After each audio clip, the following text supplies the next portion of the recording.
Mga kumartes, nakikita ko to sa TikTok, nakakita ko sa palengke kanina, tikman natin. Gusto ko pang bumili ng latchaw, anak. Nakatikim ka na nun? Latchaw. Latchaw. Kaya lang hindi nakakabili ng tingi sa palengke. Gusto ko sana tikman, baka mamaya hindi kasi masarap. Tapos pabili ako. Ito yung chicken noodles. Nakikita ko to sa TikTok. Sabi ko, 5 piraso ay 25.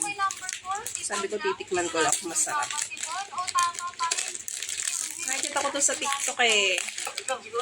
Sa palengke meron. Ayan. Cute.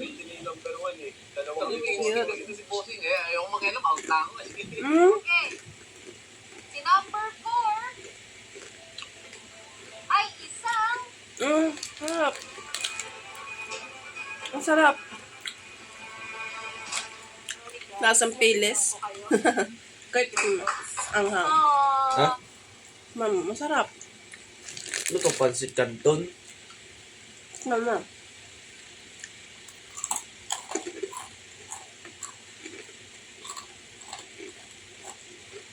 Ito noodles? Chicken noodles.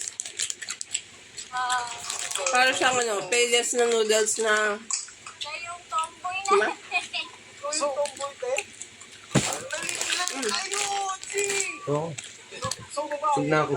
Sub na? Ang babae. Ang galing mo. Grabe, MVP tong si number 1. Ang galing eh, no? Ang galing niya mag-roleplay. Hindi mo na Sarap. Uy, hindi ako papayag. Ilang piraso din yung lamang. Sino ang tanong? Hindi, kasi lagi silang lagi Pwede siya silang pantinda sa tindahan. Sa ibang mga episodes natin. Pero ngayon, Parang silang chichirya. talaga, no? Tumanda na. Ang cute. Nakasir na kasi yun eh. Hap. Galing, galing.